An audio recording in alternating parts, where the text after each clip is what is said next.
La Procuraduría Federal del Consumidor presentó la aplicación Litro por Litro, una herramienta con la que los usuarios podrán realizar búsquedas de acuerdo a sus necesidades. Siempre tenía un radio de 20 kilómetros. Esta app de Litro por Litro te permite a ti como usuario determinar si quieres saber cuántas gasolineras hay y qué precios tienen en un radio de 1 kilómetro, de 2 kilómetros, de 5 kilómetros. Tú determinas la distancia que quieres tener disponible la información, que puede ser de 1 kilómetro a 19 kilómetros, depende de tus traslados.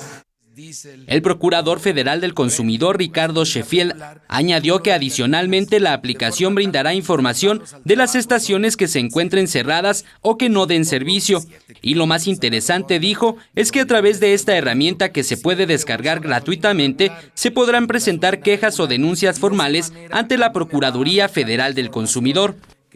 Y le vamos a dar seguimiento a esa denuncia y esa queja también por medio de la app. En lugar de trasladarse a una de las oficinas de Profeco y presentar formalmente la queja, sería presentada formalmente a través de la app. Las denuncias o quejas que los consumidores presenten podrán realizarse de manera anónima. Y también si el usuario de la aplicación permite accesar a su ubicación, en el mismo momento que se presente su denuncia, se programará una verificación al establecimiento denunciado para constatar los datos con los que el consumidor no está de acuerdo. Eric Pinto, 21 Noticias.